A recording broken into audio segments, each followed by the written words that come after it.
Tema: la España actual y su integración en Europa. Epígrafe 1. Inicios del reinado de Juan Carlos I, la transición democrática, 1975-1982.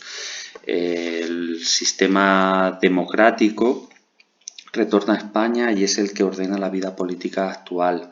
El rey es el motor del cambio político y Adolfo Suárez impulsó desde la presidencia del gobierno una profunda reforma política que condujeron a la Constitución de 1978.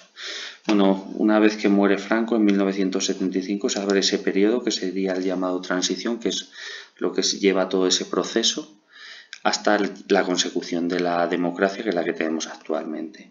Bueno, el punto 1, los primeros pasos de Arias Navarro a Adolfo Suárez. Después de la muerte de Franco se plantean tres posibles alternativas. El continuismo, que es la postura defendida por los inmovilistas franquistas, que sería continuar con la dictadura sin Franco.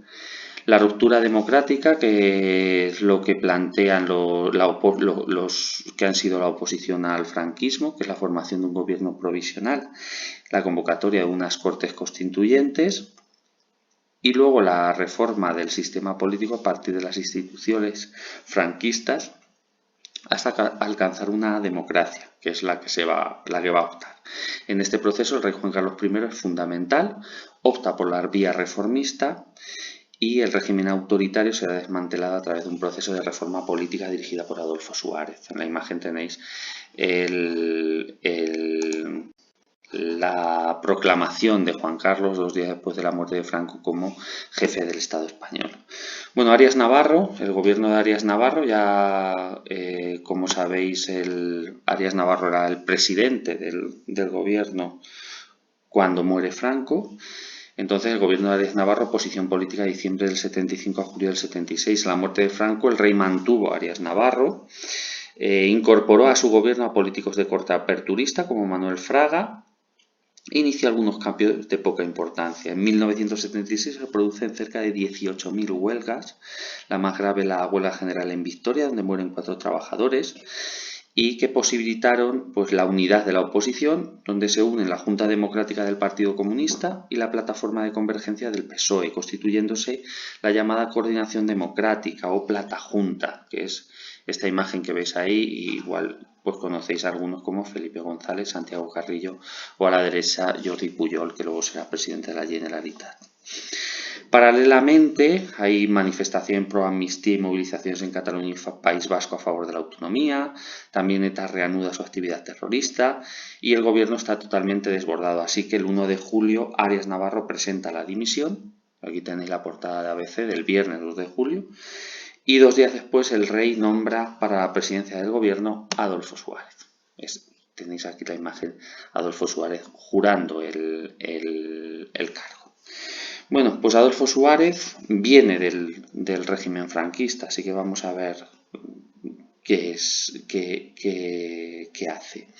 Gobierno de Suárez, la ley para la reforma política, julio del 76, junio del 77. El nombramiento de Adolfo Suárez causó gran decepción entre la oposición, porque Suárez había ocupado cargos en el régimen de Franco, pero en su elección fue clave Torcuato Fernández Miranda, que vio en Suárez el político que el rey necesitaba para impulsar la reforma. Suárez comprendió que la sociedad española deseaba un cambio, la llamada transición. En julio de 1976 se legalizan los derechos de reunión, manifestación y asociación, se aprueba una amnistía, se inician contactos con sindicatos, hay reuniones con socialistas como Felipe González del PSOE y comunistas como Santiago Carrillo. Y los obstáculos a la reforma le surgían en sectores inmovilistas y del propio ejército. Disconformidad del vicepresidente, teniente general Fernández de Santiago, conllevó a su sustitución por el teniente general Gutiérrez Mellado, que será otro de los puntales del proceso. Gutiérrez Mellado es muy conocido porque es el que se enfrenta a los guardias civiles en el golpe de Estado del 23F. Los pasos más importantes serán los siguientes. La ley de la reforma política del 15 de diciembre de 1976, ley que acababa con el franquismo y estableció un sistema bicameral, un Congreso y un Senado elegido por sufragio universal. En noviembre era aprobada y sometida a referéndum el 15 de diciembre, votó el 77% del censo y los votos afirmativos fueron el 94,4%. El 4 de enero de 1977 la ley de la reforma política entraba en vigor y en consecuencia el gobierno estaba obligado a convocar elecciones para elegir 2 cámaras, un Congreso y un Senado. Aquí tenéis las portadas, como la ley de la reforma política es aprobada en el Congreso, y luego en las portadas, bueno, la campaña del referéndum para que la gente votase que sí, y la imagen de ABTC titulándose rotundo sí que dio el pueblo español a esa ley de la reforma política. Pero había otros problemas en el País Vasco, había fuerte tensión, en Cataluña el sentimiento nacionalista estaba muy presente y el 24 de enero de 1977 pistoleros de ultraderecha asesina a 5 abogados laboralistas del PCE en su despacho de la calle Atocha de Madrid. Es decir, es un momento difícil en España. Legalización de los partidos políticos en el 77 y convocatoria de elecciones a Cortes. Después de la aprobación de la ley de la reforma política, las iniciativas dejaron la coordinación democrática para recaer en cada uno de los partidos. Es decir, esta coordinación democrática se disuelve, ya PSOE, Partido Comunista y otros partidos pues ya van a ir cada uno con su camino para presentarse a esas elecciones. El PCE es legalizado por decreto de ley. Los dirigentes del PCE, Santiago Carrillo, se manifiestan aceptando la monarquía como forma de Estado y la bandera nacional, la roja, amarilla y roja, desestimando la bandera republicana, y ya el camino hacia la democracia es irreversible. Las elecciones se harían por sufragio universal directo para elegir Congreso y Senado. Se celebraron el 15 de junio y poco antes de las elecciones don Juan de Borbón, padre del monarca, cedía oficialmente sus derechos al trono español a su hijo, que es la imagen que tenéis aquí. Imagino que identificáis a los personajes, ¿no? El rey Juan Carlos, su padre, y ahí a la izquierda, pues a la derecha en la foto, nuestro actual rey, Felipe VI. Elecciones del 15 de junio de 1977. Aquí tenéis algunos de los partidos políticos que se presentan. Adolfo Suárez acudió a las elecciones al frente de UCD, Unión Centro Democrático, una coalición de partidos de ideología democristiana, socialdemócrata, liberal, lo que se conoce como el centro. Y en el cierre de esa campaña, pues Adolfo Suárez en Televisión Española hizo el famoso discurso "Puedo prometer y prometo", que es uno de los comentarios que hemos hecho. A su derecha, o como la derecha, se presenta Alianza Popular, encabezada por Manuel Fraga, que los tenéis ahí también, y formado por ex ministros de Franco. A la izquierda estaría el PSOE, con Felipe González como líder, y más a la izquierda aún, pues el PCE con Santiago Carrillo.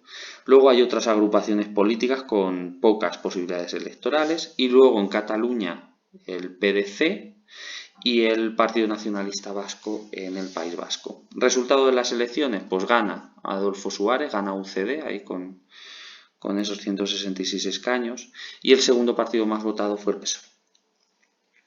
Una vez elegidas estas Cortes Constituyentes, pues a elaborar la Constitución. Proceso constituyente del consenso, pactos de Moncloa, terrorismo y cuestión nacionalista. Inauguradas las Cortes, Suárez recibe el apoyo necesario para ser el presidente del gobierno y la etapa estuvo dirigida por una política de consenso. En lo político, el objetivo fundamental es la redacción de la Constitución. En lo económico era combatir la grave crisis económica que había empezado al final del franquismo. Tenemos inflación, tenemos paro, tenemos déficit. El gobierno de Suárez propuso un pacto de todas las fuerzas políticas y sindicales para combatir la crisis, con la contención de salarios, la devaluación de la peseta, una reforma fiscal, y estos acuerdos son conocidos como los pactos de Moncloa, que son la imagen que tenéis ahí, aprobados en 1977. Políticos conocidos, tenéis ahí a Felipe González, tenéis a Adolfo Suárez, tenéis a Manuel Fraga o tenéis a Santiago Carrillo, políticos importantes en esta etapa de la historia de España. Mientras tanto, el país era sacudido por el terrorismo, con durísimos ataques por organizaciones extremistas de derecha y de izquierda. Otro tema de fuerte actualidad es la cuestión nacionalista, y ello se resolvió restableciendo de forma provisional la Generalitat de Cataluña, y también se puso en marcha un gobierno preautonómico en el País Vasco. Bueno, gobiernos de UCD.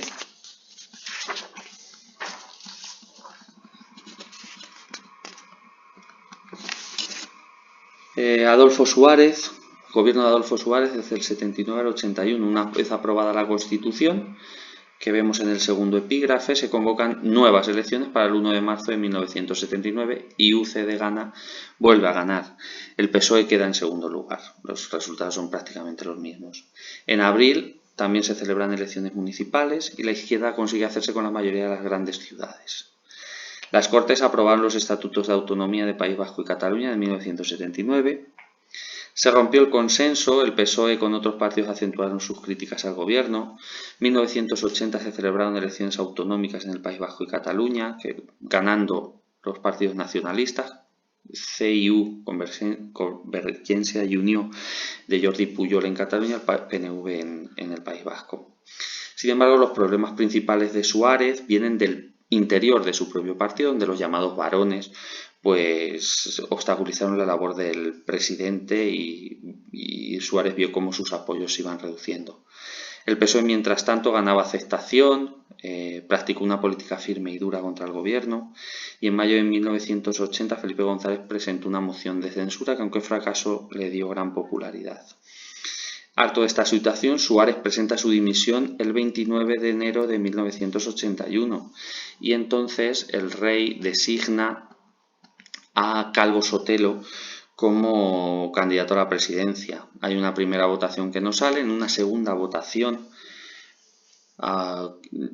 esa segunda votación se haría el 23 de febrero. Y el 23 de febrero de 1981 hay un golpe de Estado. Otra vez el ejército está dispuesto a intervenir en la vida política española para paralizar la democracia, como ha ocurrido muchas veces en España. Había militares dispuestos a protagonizar otro golpe de Estado. El momento elegido pues, es a las 6 de la tarde del 23 de febrero de 1981, cuando se estaba realizando en el Congreso la votación de investidura de Leopoldo Calvo Sotelo como sucesor de Suárez. Guardias civiles armados al mando del teniente coronel Antonio Tejero se apoderan del Congreso de los Diputados y del Gobierno. Milán del Bosch, capitán general de la región de Valencia, declara el estado de guerra, saca los tanques a la calle.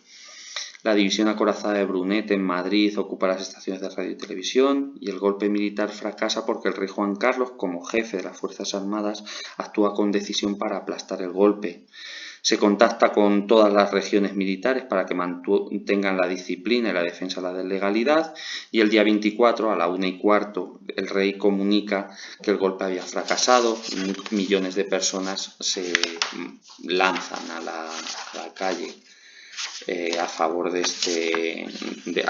la democracia. Y ya por último nos queda el gobierno de Calvo Sotelo. 2 días después del golpe de Estado, Calvo Sotelo es nombrado presidente del gobierno, que duraría un año y medio. Bueno, cosas importantes. En junio del 81 se aprueba la ley del divorcio. En el 82 tiene lugar la aprobación de muchos estatutos de autonomía, como el de Castilla-La Mancha, el 10 de agosto. España entra en la OTAN. Mientras sucede, pues se va fragmentando y Adolfo Suárez crea su propio partido llamado CDS.